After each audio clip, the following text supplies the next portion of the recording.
આમ આદમી પાર્ટીના પ્રદેશ મહામંત્રી રાકેશ હિરપરાની આગેવાનીમાં આજરોજ દારૂના અડ્ડાઓ પર જનતા રેડ કરી હતી। આ રેડ પુણા પોલીસ ચોકી પાછળ ચાલતા દારૂના અડ્ડા પર કરાઈ હતી।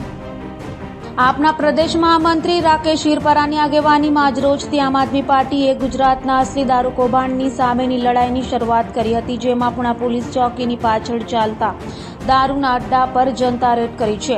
આજની રેડ બાદ આપના પ્રદેશ મહામંત્રી રાકેશ હિરપરાએ જણાવ્યું હતું કે ભાજપે દિલ્હીમાં ફરજી દારૂ કૌભાંડમાં ઈમાનદાર અરવિંદ કેજરીવાલની અનૈતિક ધરપકડ તો કરી લીધી, પણ ગુજરાતમાં ઠેર ઠેર દારૂના અડ્ડાઓ ધમધમી રહ્યા છે। તે ક્યારે બંધ થશે? ગુજરાતના દારૂના માફિયાઓને ભાજપ સરકાર ક્યારે જેલમાં મોકલશે વગેરે જણાવ્યું હતું।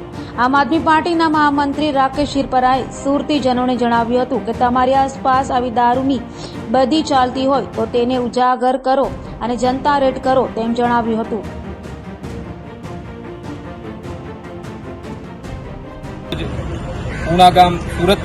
ઉણા ગામ પોલીસ ચોકીની પાછળ ચાલતા દારૂના અડ્ડા પર સુરતના વિપક્ષ નેતા માનનીય શ્રી પાયલબેન સાકરિયા, નગરસેવક એવા શ્રી વિપુલભાઈ સુહાગિયા તેમજ અન્ય નગરસેવકો, સુરતના લોકસભાના પ્રમુખ એવા રજનીભાઈ વાઘાણી, શહેરના મહામંત્રી એવા ઘનશ્યામભાઈ વાઘાણી સહિત તમામ કાર્યકર્તાઓએ ઉણાગામ પોલીસ ચોકીની પાછળ ચાલતા દારૂના અડ્ડા ઉપર જનતા રેડ કરી હતી। જ્યારે અમે રેડ કરી ત્યારે જોયું, તમે વિડીયોમાં પણ જોયું હશે કે ખુલ્લેઆમ અઢળક દારૂની બોટલો પડી હતી। ઘણો બધો લોકો ખુલ્લેઆમ દારૂ પીતા હતા કોઈ પણ પ્રકારના ભય વગર, અને લાખો રૂપિયાનો એમ કહી શકાય કે દારૂ ત્યાં વેચાતો હતો, દારૂ ત્યાં મળતો હતો। હવે આ જનતા રેડ કરી એનું કારણ શું? આપણે સૌ જાણીએ છીએ કે છેલ્લા કેટલાક દિવસોથી, આમ તો ગણીએ છેલ્લા કેટલાક મહિનાઓથી ભાજપ દિલ્હીમાં ઊભા કરેલા એક નકલી, બનાવટી, નકલી ફરજી શરાબ ગોટાળો કરીને આખા દેશને ગુમરાહ કરવાનું, ગેરમાર્ગે દોરવાનું કામ ભાજપની સરકાર કરે છે। અમે આખા દેશના લોકોને, ગુજરાતના લોકોને બતાવવા માંગીએ છીએ કે એ જ ભાજપના શાસનમાં છેલ્લા 30 વર્ષથી જે ભાજપનું શાસન છે એવા ગુજરાતના ખૂણે ખૂણે દારૂના અડ્ડાઓ ધમધમી રહ્યા છે। ગુજરાતના યુવાનોની નસોમાં, ગુજરાતના યુવાનોની રગોમાં દારૂ અને ડ્રગ્સ નાખવાનું કામ ગુજરાતની ભાજપ સરકાર કરી રહી છે। ત્યારે એક તરફ દિલ્હીનો નકલી, બનાવટી ઊભો કરેલો દારૂનો ગોટાળો છે, જેની રકમ છે માત્ર 100 કરોડ રૂપિયાને, એ પણ ખોટો આંકડો છે જે ભાજપે બનાવટી ઊભો કરેલો આંકડો છે।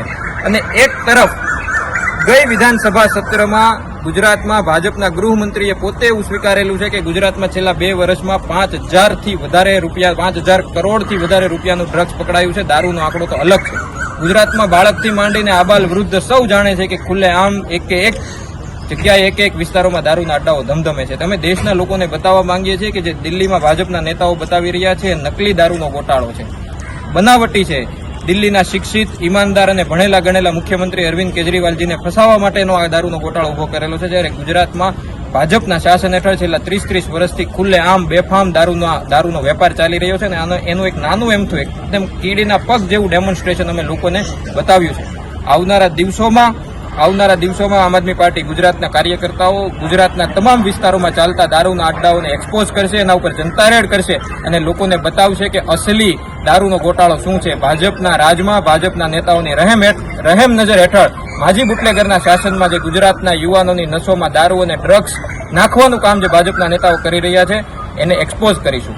આવા દારૂના ગોટાળેબાજો પાસેથી, દારૂની કંપનીઓ પાસેથી, ડ્રગ્સની કંપનીઓ પાસેથી, ગૌમાંસ વેચતી કંપનીઓ પાસેથી, પાકિસ્તાનની કંપનીઓ પાસેથી ભાજપ છે એ દાન લે છે, ભાજપ છે એ ફંડ લે છે, અને એક તરફ દિલ્હીના શિક્ષિત, ઈમાનદાર, ભણેલા ગણેલા મુખ્યમંત્રીને જેલમાં નાખવાનું કામ કરે છે। આ વાત અમે ગુજરાતના તમામ લોકો સુધી લઈ જઈશું।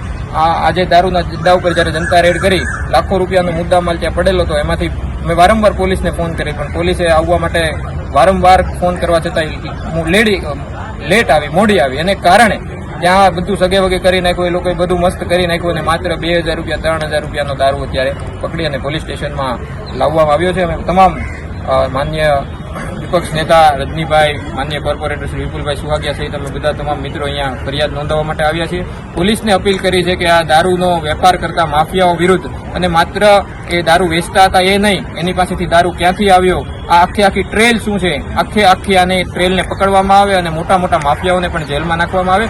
આવનારા દિવસોમાં ગુજરાતના તમામે